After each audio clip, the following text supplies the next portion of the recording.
Hi, మనం ఈరోజు పెరుగు పునుకులు చేసుకుందామండి. చూడండి, ఫస్ట్ ఒక పాన్ పెట్టుకొని సరిపడ ఆయిల్ వేసుకోవాలి. తర్వాత ఇది పోపుకండి, ఇది కలర్ వేసుకున్నాను. దీనికి ఫస్ట్ పోపులోని మనం ఇంగువ వేసుకుంటున్నాను.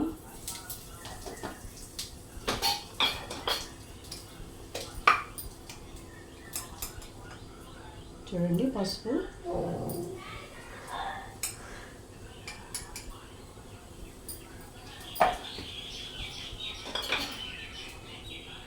తర్వాత చూడండి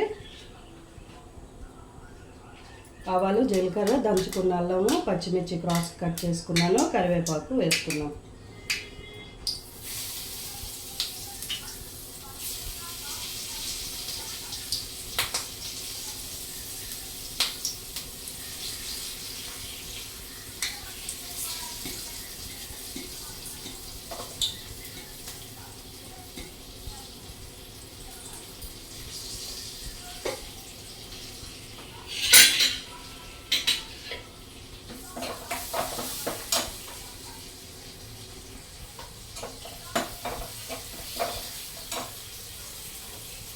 పెరుగు ముందుగా కొంచెం పలుచగా కావాల్సినంత థిక్నెస్ చేసి పెట్టుకున్నానండి.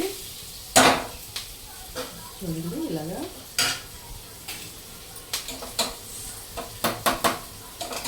ఎర్లీ మార్నింగ్ టిఫిన్ కండి ఇది. నేను ఇది పిండి కూడా మిక్సీ పట్టుకున్నాను. ఇది నైట్, వన్ డే నైట్ అనమాట, బిఫోర్ నైట్ మిక్సీ పట్టుకొని దీంట్లో కొంత సాల్ట్, దాంట్లో కొంత సాల్ట్ వేసుకోవాలండి. ఒకే దాంట్లో మొత్తం సాల్ట్ వేయకూడదు.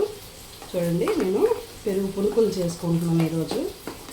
కొంచెం సాల్ట్ దీనికి, కొంచెం దానికి వేసుకున్నాను. ఏ ఒక్క దాంట్లో ఒకేసారి మొత్తం వేయకూడదు.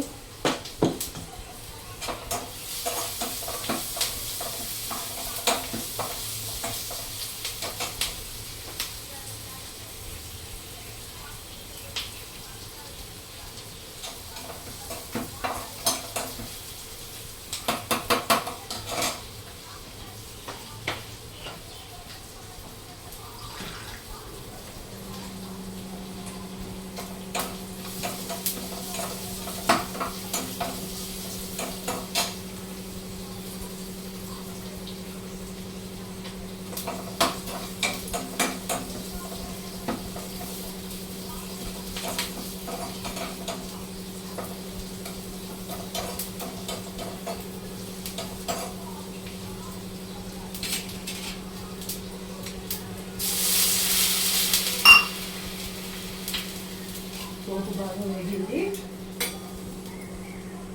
పోపు చిట్పట్లు ఆడినాక మనం దాన్ని తీసుకొని పెరుగులో వేస్తున్నాం.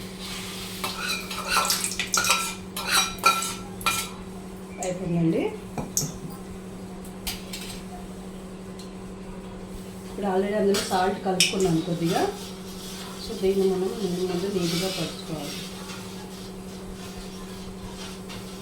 పెరుగు వాళ్ళు కానీ పెరుగు పునుకులు కానీ ఏం చేసుకుని ఇలా విశాలంగా ఉండాలండి. నేను ఉదయం టిఫిన్కి చేస్తున్నాను. అది ఎర్లీ అవర్స్లోని పెరుగు పులకుండా ఉంటే బాగుంటుందండి. ఒకవేళ ఇన్కేస్ పులిసిపోయినట్టయితే పెరుగు పాలు ఏం చేస్తారంటే కొంచెం గోరువెచ్చగా పాలు చేసుకుని అందులో కలుపుకోవాలి. ఇంకా వాటర్ వేయకుండా కలుపుకుంటే సరిపోద్ది.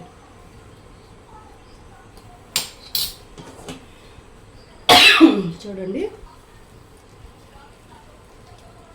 ఇందులో వాటర్ అసలు వేయకుండా నేను ఇది పొట్టుపప్పు అండి, క్లీన్ చేసుకొని నీట్గా పెట్టుకున్నాను. దాన్నే మళ్ళీ మిక్సీ వేసుకున్నాను నేను, గ్రైండర్ వేయలే.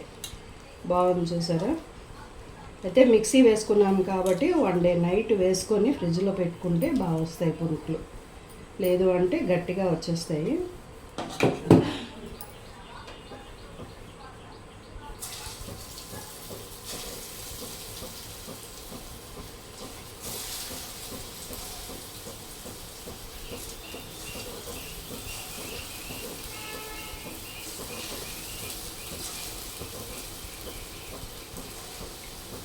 ఇలాగ చిన్న చిన్నగా నీట్గా వేసుకోవాలి.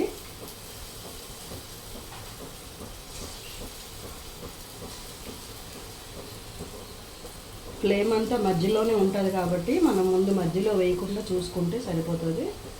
చూడండి,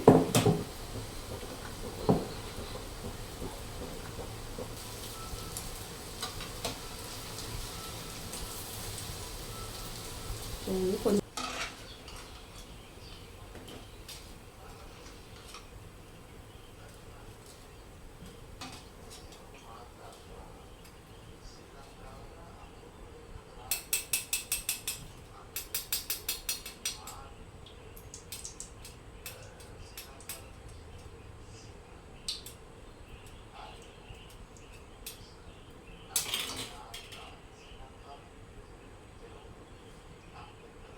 చూడండి ఒక పక్కన వేస్తున్నాము.